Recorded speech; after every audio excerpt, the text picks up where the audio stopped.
नमस्कार, मैं जितेंद्र चतुर्वेदी। दिल्ली ब्लास्ट का जो मास्टरमाइंड है, या मैं यूं कहूं कि जो असली गद्दार है, ये इसलिए भी कह रहा हूं क्योंकि ये भारत के खिलाफ साजिश है और साजिश करने वाला जो शख्स है वो दबोच लिया गया है। और इसकी वजह से वो तमाम देश जहां तक इसके तार फैले हुए हैं वो पैनिक है, फिर वो चाहे बांग्लादेश हो, टर्की हो या फिर पाकिस्तान। बड़ी चीज यह है कि इसमें सीरिया का भी एंगल निकल के आया है। तो ये पूरी कहानी क्या है, थोड़ा उसको समझेंगे कि वो कौन है जिसे असली गद्दार कहा जा रहा है, मास्टरमाइंड कहा जा रहा है, और दूसरा ये जो पैनिक है उस पैनिक का कारण क्या है। लेकिन पहले समझते हैं कि वो कौन है। तो वो दरअसल ये जो अल फलाह यूनिवर्सिटी है, इसके जो सर्वे सर्मा है जावेद सिद्दीकी, असल खिलाड़ी वो है। बाकी तो जो नाम वगैरह है ना वो तो प्यादे हैं। अब ये मैं क्यों कह रहा हूं, एनआईए जो जांच पड़ताल कर रही है उस जांच पड़ताल में जो खुलासे हो रहे हैं वो खुलासे ये बता रहे हैं कि अल फलाह जो है वो दरअसल बनाई ही इसीलिए गई थी ताकि भारत के भीतर एक ऐसा सेफ हेवन तैयार किया जाए, जैश, लश्कर, अल कायदा, यानी ऐसे आतंकियों के लिए जिन्हें वहां पर पाला पोसा जाए और जब समय आए तो भारत के खिलाफ उनका इस्तेमाल किया जाए। यह कहने की वजह है, और वजह एनआईए की जांच पड़ताल है। एनआईए बताती है कि 2022 में ये उमर, मुजम्मिल, अदील और मुजफ्फर, ये 4 लोग जाते हैं कहां, टर्की पहुंचते हैं। टर्की क्यों जाते हैं, उसी उकासा से मिलने के लिए। जो पाकिस्तानी हैंडलर है वो इनको सीरिया भेजता है, इन 4 को कहता है जाओ सीरिया। सीरिया में इन लोगों की सीक्रेट मीटिंग होती है। अब सीरिया में किससे सीक्रेट मीटिंग होगी, जाहिर सी बात है कि आईसीएस से होगी, और तो किसी से होगी नहीं।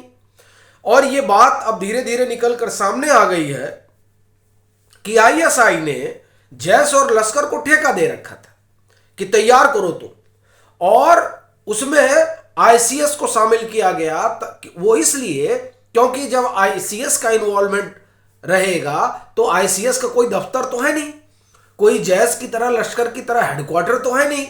ये तो सब ऑनलाइन ब्रेन वॉश करते हैं, और ये ब्रेन वॉश कराने के लिए और ये आईसीएस की पूरी फौज तैयार करने के लिए फंडिंग कहां से आई। फंडिंग जो जानकारी है उसमें कतर हो गया, उसमें कई बार तो ये जो फाउंडेशन है, क्लिंटन फाउंडेशन, उसकी भी बात होती है। लेकिन खैर मैं उस पर नहीं जा रहा हूं। मेरा ये कहना है कि सीरिया में आईसीएस से ही मेल मुलाकात हुईगी और वही सीक्रेट मीटिंग होगी। वहां इन लोगों ने शिक्षण प्रशिक्षण लिया। उसके बाद में उकासा ने जो इनसे कहा वो सुनिएगा। वहीं से समझ में आता है कि जो अल फलाह है ये किस तरीके से आरामगाह बनाई गई। और बड़ी चीज ये है कि देखिए क्या कुछ होता रहा। तो उकासा कहता है उमर से, मुजम्मिल से कि जाओ और जो है अल फलाह में जो है वो लेना क्या, एडमिशन लेना। अब आप देखिए उकासा पाकिस्तानी हैंडलर है, बात 2022 की है। इनका जो नाता है वो बड़ा पुराना है, इसीलिए ईडी इसको उठाकर लेके गई है। और जो जांच पड़ताल चल रही है उस जांच पड़ताल में बहुत सारी चीजें निकल कर आ रही हैं। इसका भाई तो 25 साल बाद पकड़ा गया, मध्य प्रदेश पुलिस ने पकड़ा इसका, जावेद सिद्दीकी नाम है इसका ना, इसका भाई, और वो लापता था 25 साल से। वहां इन लोगों ने जो भोपाल गैस त्रासदी के पीड़ित हैं, खासतौर से जो इन्हीं के समाज से आते हैं, उनका पैसा वैसा चिट फंड कंपनी खोला और उनका पैसा वैसा लेकर ये लोग भाग गया। देखिए अपने ही लोगों के साथ दगा कर रहे हैं, ये इनकी फितरत है।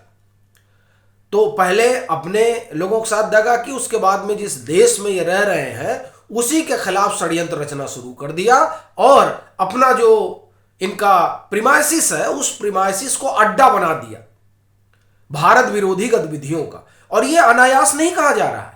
एक तो ये खुलासा हुआ, दूसरा ये जो मैडम सर्जन पकड़ी गई थी, मैडम सर्जन ने बताया कि वहां वो लोग जो कश्मीर से ताल्लुक रखते थे तकरीबन 70% लोगों का इन लोगों ने ब्रेन वॉश किया।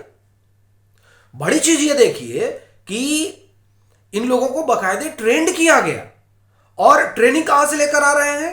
टर्की से। अब चीजें खुल रही है, टर्की कह रहा था नहीं नहीं नहीं मैं नहीं जानता, न जानो। अब जो चीजें आ रही हैं उसके बाद में इंटरपोल ही सवाल पूछेगा कि भेजो उकासा को। आप इसमें एक और बात देखिए कि वो ऐसा नहीं है कि इसी से कहता कि अल-फलाह जाओ। जो मुजफ्फर गया था, जैसा हमने शुरू बताया ना कि 4 लोग गए हुए थे, उसमें जो मुजफ्फर था उससे कहा कि जाओ तुम अल-कायदा ज्वाइन करो। यानी इसका मतलब ये हुआ कि किस तरीके का नेटवर्क चल रहा है। और ये जो पाकिस्तानी हैंडलर है, ये जाहिर सी बात है जो हैंडलर है वो आईएसआई से जुड़ा होगा, इसमें कोई दो राय है नहीं, क्योंकि आईएसआई यही सब करती है। यानी इनका पेनिट्रेशन कहां तक है और ये साजिश कितनी बड़ी है। उसमें कुछ एक लोगों को जिम्मेदारी दी गई थी कि ड्रोन को रॉकेट में बदला जाए, और ये सब कहां हो रहा है? ये सब अल-फलाह प्रीमाइसिस में, उसके आसपास में हो रहा है साहब। और सारे पढ़ने लिखने वाले वहीं के हैं, और उनका ताल्लुक कहां से हो जाता है? कश्मीर से हो जाता है। कुछ एक जो है और भी इलाके, जैसे आप ले लीजिए सहारनपुर, अभी तो जांच पड़ताल चल रही है। इनका जो दक्षिण तक का तार है वो भी निकल कर आ रहा है। उसमें एक मोहम्मद फैसल है, डॉक्टर फैसल, वो भी आ रहा है कि वो किस तरीके से, वो बड़ी उसकी भूमिका रही। साउथ में उसने कई जगह पर आतंकी हमले किए थे। और अल-फलाह तो आप ये समझिए 2008 में जो अहमदाबाद ब्लास्ट हुआ था, जो उसका मास्टरमाइंड था वो भी इसी अल-फलाह से था। कहना अपना यह है कि ये जो विश्वविद्यालय है, अब विश्वविद्यालय भी कहना जो है मुझे लगता है कि पाप है, नहीं कहना चाहिए, क्योंकि आप यहां शिक्षा नहीं दे रहे हैं, आप यहां भारत विरोध को हवा दे रहे हैं। और सोचिए कहां? भाई एनसीआर में है, एनसीआर में बैठकर ये हो रहा है। ये देखिए, ये बड़े आश्चर्य की बात है कि इतनी सारी चीजें होती रहीं और उसके बाद में भी एजेंसियों को कानो कान खबर नहीं लगी। यहां पर एजेंसियां, आप देखिए, मतलब ऐसा भी नहीं कहीं दूर हो रहा हो। ये अपने आप में बड़ी बात है कि किस तरीके से ये लोग कवर अप किए हुए थे। भाई डॉक्टर है, कौन संदेह करेगा? तो इसलिए जब ये पकड़ा गया और पूरी कहानी निकलकर सामने आई तो साहब पैनिक क्रिएट हो गया। बांग्लादेश का मैं आपको हाल बताता हूं। वहां के जो पत्रकार हैं जिन्होंने कई सारे खुलासे किए, ब्लिट्स, तो वो लिखते हैं कि वो बता रहे हैं कि जब यहां अल-फलाह को उठाया गया, अल-फलाह ये जावेद सिद्दीकी को, और उसके बाद में धड़ पकड़ जब शुरू हुई, जांच पड़ताल शुरू हुई, तो सबसे पहले जो है वो ढाका में मदरसे बंद होना शुरू हुए। वो लिख रहे हैं कि आसपास के लोग स्तब्ध हैं कि अचानक इस मदरसे में ताला कैसे लग गया, रातों रात मदरसा खाली करा दिया गया। और ये कहानी सिर्फ एक की नहीं है, ऐसे कई सारे हैं जो हो रहे हैं, जिसकी रिपोर्ट वो लिख रहे हैं ब्लिट्स पर। उन्होंने कहा कि इससे एक बात स्पष्ट हो गई है कि जो अल-फलाह पर कार्रवाई हुई है, उस कार्रवाई से पैनिक क्रिएट हो गया है। और जाहिर सी बात है, भाई क्यों छोड़ के भाग रहे हो? क्योंकि जब लिंक आया था तब तक वहां हिलडुल नहीं रहे थे सब, लेकिन जैसे ही ये इनके कर्ता धर्ता को पकड़ा गया, वैसे ही वो लोग जो है वहां से अपना बोरिया बिस्तर लेके बांध गए, भाग गया। और देखिए बड़ी चीज कि इधर धड़ पकड़ शुरू होती है, लिंक वगैरह निकल कर सामने आता है, और उधर जो बांग्लादेश के एनएसए आए हुए हैं, देखिए 20 तारीख को मीटिंग थी, वो पहले ही आ गए एक दिन।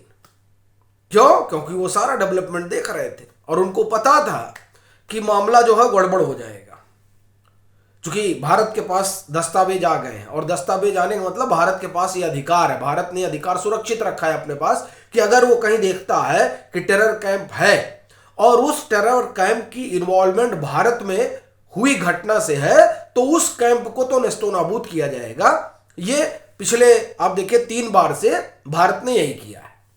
फिर वो चाहे उरी रहा हो, चाहे बालाकोट रहा हो, चाहे पहलगाम रहा हो, और अब दिल्ली के बाद जो है वो सारे चिन्हित हैं, कहां कहां होना है। जी हाँ, बंकर वगैरह सब चिन्हित कर लिए गए हैं।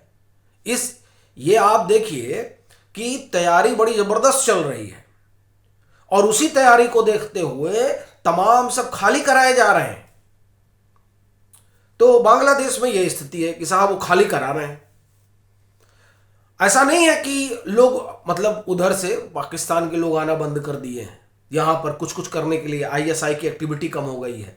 ये लोग अपनी एक्टिविटी बढ़ा रहे थे, लेकिन जो कार्रवाई हुई हिंदुस्तान में, जिस तरह से धरपकड़ शुरू हुई है पूरा कश्मीर से लेकर और जहां जहां भी इनके तार जुड़े हुए हैं, इन लोगों के होश पाख्ता हो गए।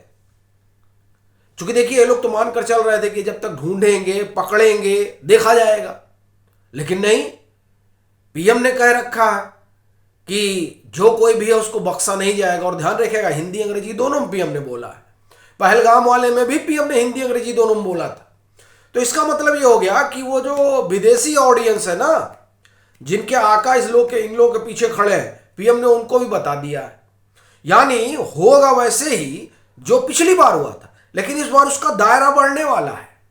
उसके दायरे में सिर्फ पाकिस्तान नहीं रहने वाला है, उसके दायरे में और भी मुल्क हैं, और बांग्लादेश भी है और टर्की भी हो सकता है। क्योंकि साहब तार तो जुड़े हुए हैं। इंटरपोल से कहा गया है कि जो है ये रेड कॉर्नर नोटिस जारी करे। इंटरपोल से बातचीत चल रही है। भाई वो टर्की में बैठा हुआ, टर्की कह रहा है कि हम तो जानते ही नहीं है। तो चलिए, तुम नहीं जानते हो कोई बात नहीं। इसलिए बांग्लादेश हो या पाकिस्तान हो, हर जगह सिचुएशन बड़ी टाइट है।